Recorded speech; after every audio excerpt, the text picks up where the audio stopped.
Hello everyone, you join me Insane Nutter on the MundiCraft server. Today I'm going to be building a skeleton spawner farm. This will be for supplying me in Stormy Springs with lots of lovely drops that we can use in our builds. I'll be building a very basic farm. I'm not sure whose design it is originally, but I'll give a shout out in the description to anybody who knows.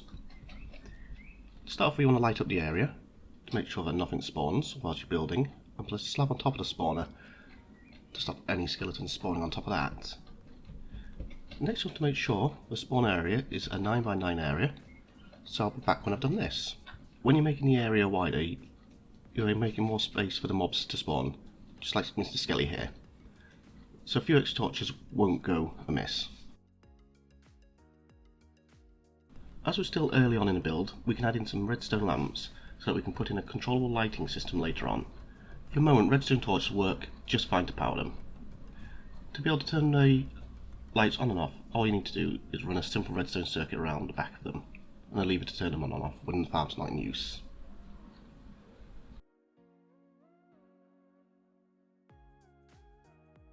Next, you want to make sure that you have a 4 high gap above the spawner to help increase the area where they can spawn. I'll be adding a stone brick ceiling. You don't have to do this, I'm just doing it to make it look a little bit nicer in here, and to help stop me accidentally digging into the area later on.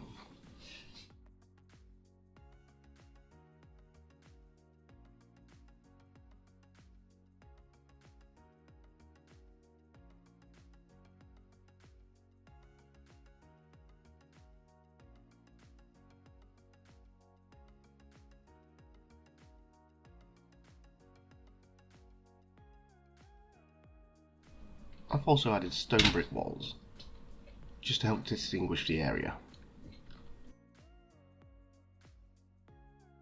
Now that it's all done, you want to dig down 3 blocks under the spawner. I'll be putting in a stone brick forward, again just for looks.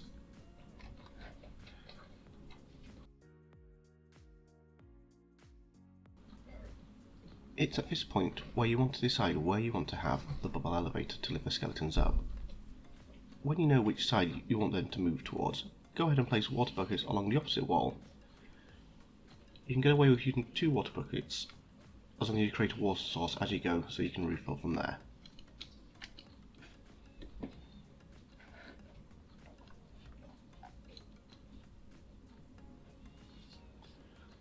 The water will flow 8 blocks, leaving a 1 block wide strip at the end. What you want to do now is to dig out a 2 deep, 1 wide channel. This will allow the skeletons to drop down and be funneled to where you want them to go. Next, take a bucket of water and place 1 at each end of this channel.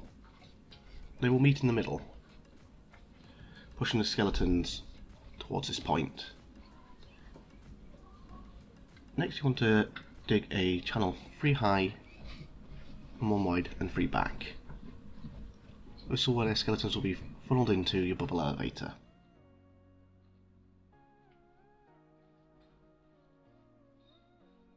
On the third one, place 3 signs to stop the water. I always add ice underneath just to help push the skeletons along.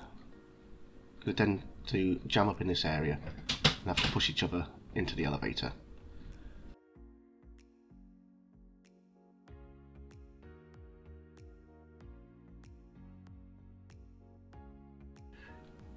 So watch out when you're building this in the ground.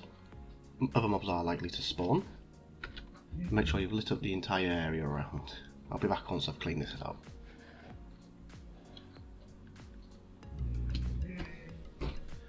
So let's replace the stone with some soul sand. This will be the floor of the bubble elevator. You can make a bubble elevator in 2 ways, either from working from top to bottom, where you place a bucket of water at the top of your column, allowing that to flow down, then using kelp to create source blocks, breaking it from the bottom. The way we're doing it, working from the bottom, what we do is we're digging out a 2 wide channel, placing a water bucket down and a sign down each time. The sign's there to hold the water back, and when you put the water on, the bubble elevator grows by 1 level, and you can use this to scale up to the height that you want. Each time you add a water bucket, the elevator grows. So we'll be going up to a height of 24. This will allow us to have a drop height that will weaken the mobs to a one-hit kill.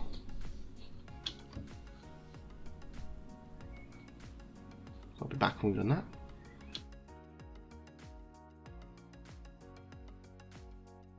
When you've reached the height that you want to go, you want to turn either left or right by 90 degrees and dig out a 2 wide channel, 6 back. On the 6th block you want to place a sign. This will stop the water.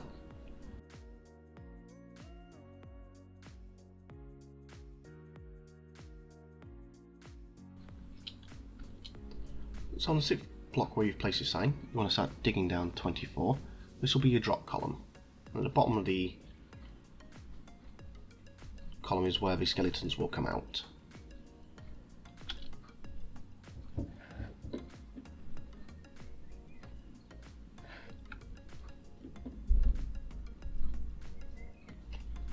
So at the bottom you want to start to dig yourself a safe room where you can safely bash away the skeletons, collecting all the loot. You want to be careful which way you dig, because you don't want to end up digging back into your bubble elevator and your spawner chamber.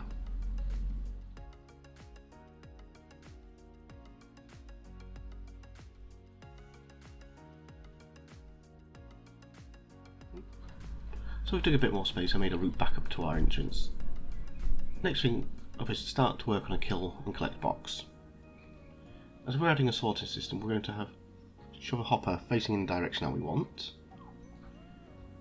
So we'll put a half slab on top of that for the skelly to land on. All the drops will be collected through the half slab.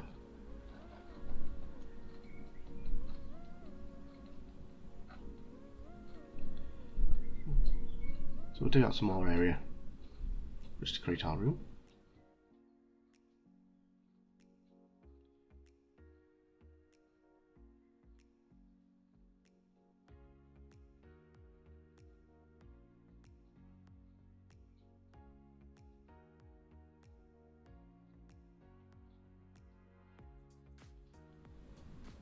You want to add a half slab onto the ceiling. This will prevent the skellies from escaping and shooting you. Now that we have the basic system in, let's knock out the torches and turn on lamps to see if the farm works.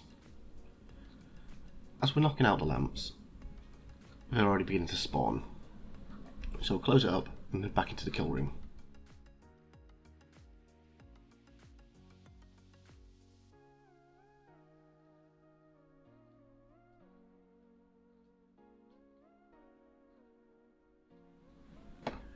We can see that we're already getting skeletons in here. So to make it a bit more interesting, I'll replace the wall with glass so that we can watch the skeletons go up.